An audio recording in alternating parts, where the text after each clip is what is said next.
I want to ask you, what is a challenge? What do you really define as a challenge? Because there's many different definitions for this, because you have many dancing challenges, you have eating challenges that you can see on TikTok. But are those really challenges? Because if many people can do it, is that really a challenge? And that's my question to you. So what do you term as a challenge? Something that you feel other people cannot do, but you can specialize yourself in that field to master that particular thing. Through this series, I want you to understand the things that you could push yourself to do, something that pushes you past your limits, something that will surely show you an improvement. Find that thing across this challenge, and then I can say that this has been fruitful for you. Hey guys, it's Robin, and welcome back to part 2 of this series, where I'll talk about things that you can do to improve yourself, or rather challenge yourself to push you that bit further. Now, the last video was about what we can do to improve our brain mentality and our physical ability. Now this one, it does still stick with mental ability, but it takes a different approach, as you'll see across the video. So let's head right into it without any further delays. So let's get into challenge number 1, or should I say challenge number 3.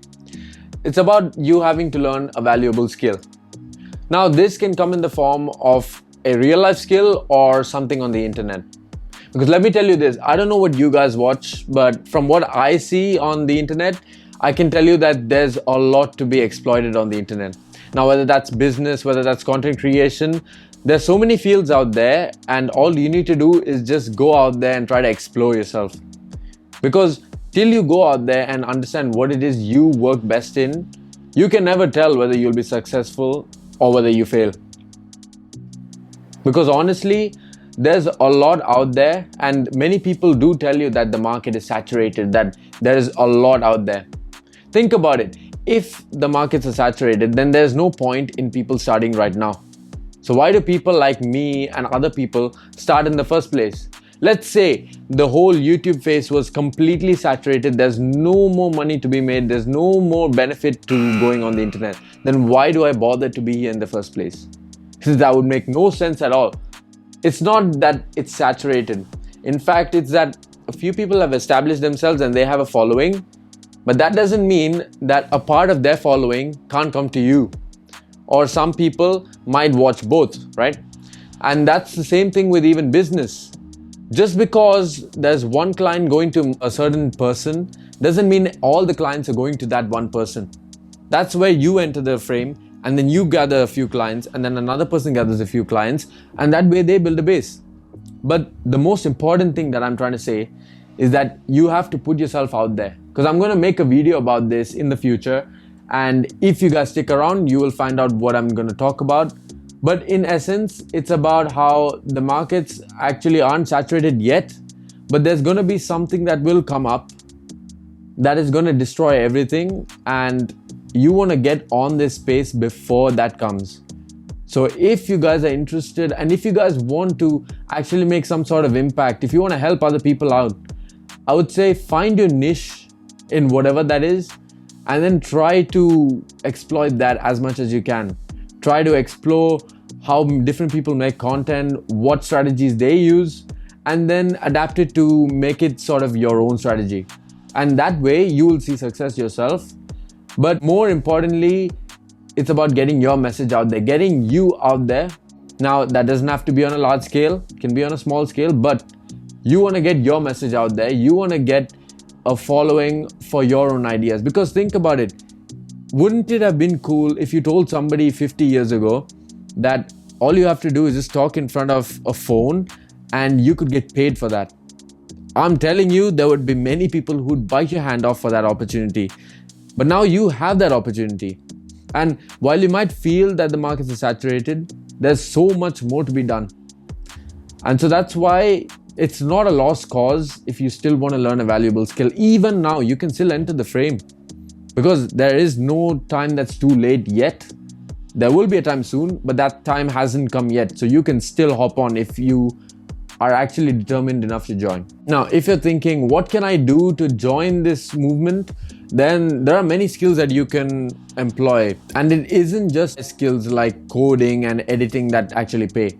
There are things like copywriting. If you're good at writing, then you might consider trying to go for something related to copywriting where you write other scripts for them, and that actually pays a lot as well.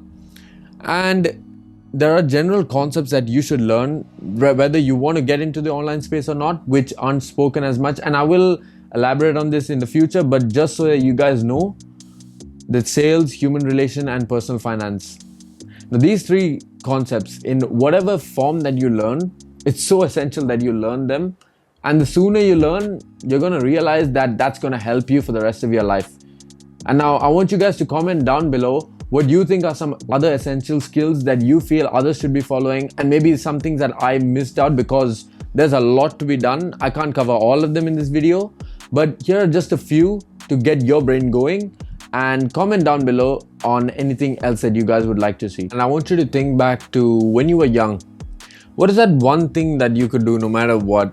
Now, whether there was something else happening around you in your life, or no matter what time you got back home, whether that was late or that was early, you always had time to make sure that you do that particular thing.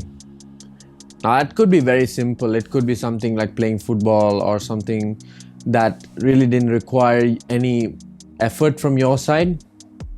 Or that could be something complex, like maybe writing stories, writing pages. It doesn't matter what it was, but what I want you to do is I want you to find out what that particular task was, because it's not going to be easy. I'll tell you that for first, because it takes some introspection to really reach that point where you can say, well, this is exactly what it was. And if you've never thought about it, if you don't have that idea, if that hasn't popped up to you, that's probably what you have to do. You probably have to spend a week thinking about what it was. Go back across your life. Think about moments where you felt happiness, where you felt nothing was limiting me, that nothing was forcing me to do this particular thing, but I would do it anyways. That means you've found your calling, whatever that was your hobby. And don't just neglect it for something that, oh, well, I couldn't do it, so I just abandoned it. It's not that kind of a thing. In fact, it's a part of who you are. And if you neglect those hobbies that you used to pursue when you were a child, it's like rejecting your past self. Now, I know many people say reject your past self and move on, become a new you. Sure. But that only happens when it comes to negative habits or bad habits that put you down a negative trajectory. But think about the things that actually made you feel happiness. That's really what your body and the universe is telling you you have to pursue, because if it brings you happiness, it's something that you need to carry forward for the rest of your life. So now, whether you want to take it professionally or not, that's your call, and that depends on how good you are at it.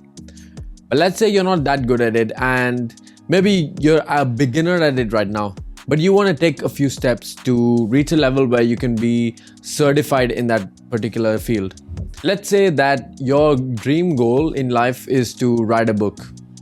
Now, let's say this book is a storybook that involves a fantasy story that you've been fantasizing about for this longest time, but you didn't know where to start because you don't write, you don't have familiarity with writing.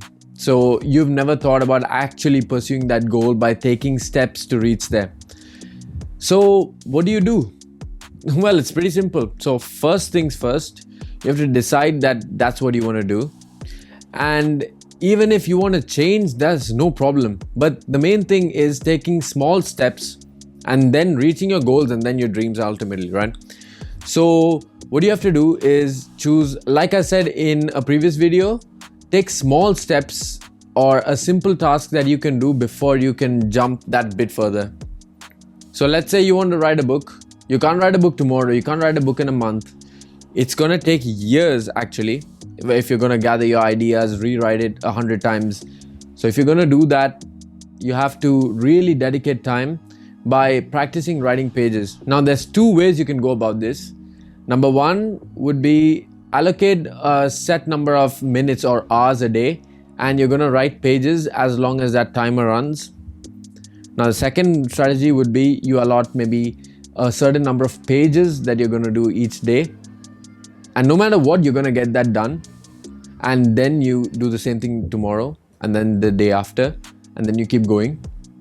And that way you're going to see that things are going to get done. And even the way that you write, the way you communicate your ideas, gets much better, because it's not rocket science, it's just practice. Anything improves with practice. Like whatever that is, it doesn't matter what your goal is, whatever your dream is, with practice everything does improve. And if you think I'm just waffling here, try it for yourself and you'll see that's exactly what it is, and there is no other thing, it's just practice.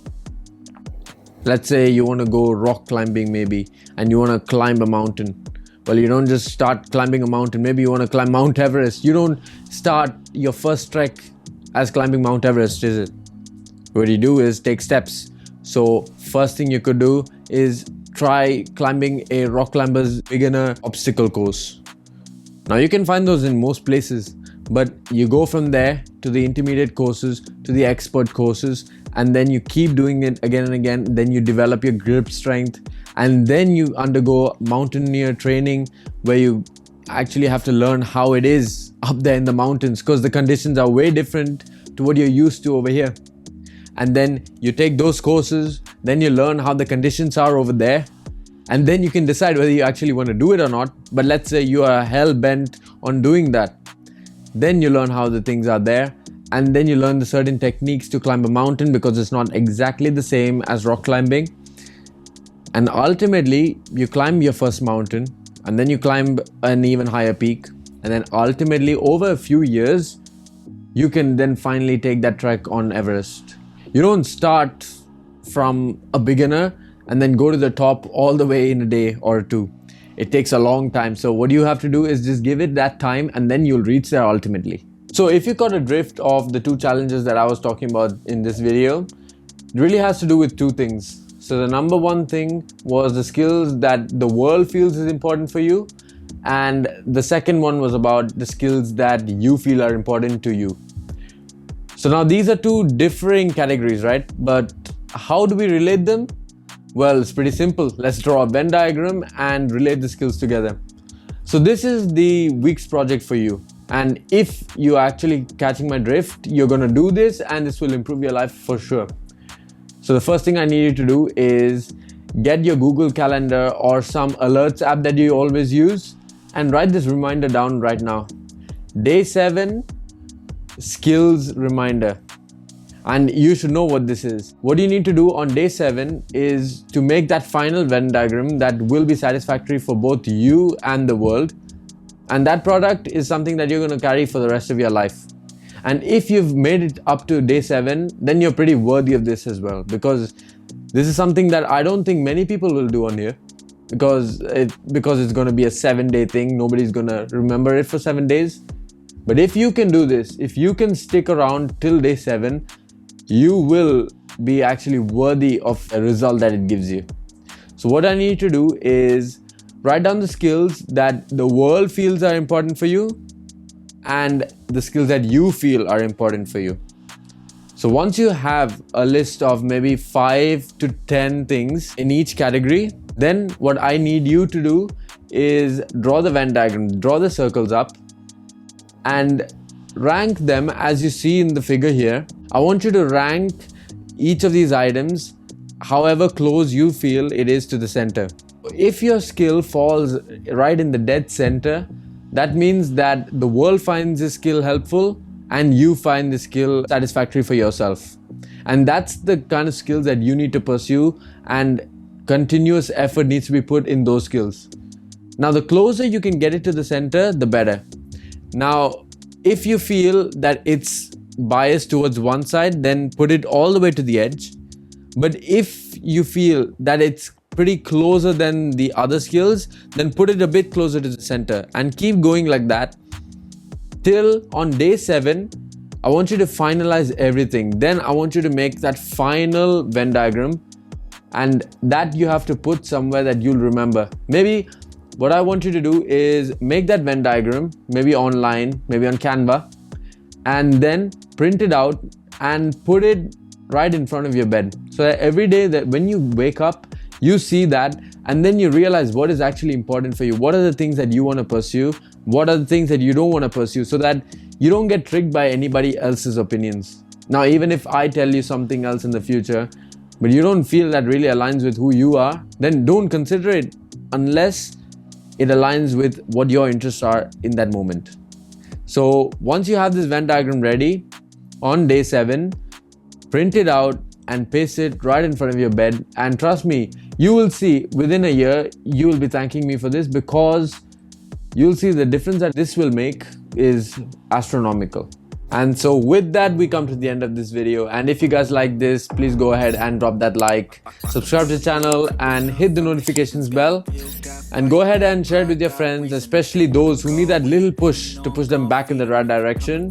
And drop a comment about something you guys thought about this video and something you'd like to see me improve in the future. And also remember, guys, that this whole challenge journey is going to be tough. And if you actually take it seriously, it's going to be really tough. But it's about who can pull through. Are you better than the rest of them? And if you are, then you probably will go through with this. And if you guys haven't checked it out yet, go ahead and check the first video of this mini series. And I hope you enjoyed this as much as I did. So see you guys in the next video. And remember, never stop dreaming. See you all. Change, I just love the feeling. I ain't gonna give up. Got too little time, I'ma live up.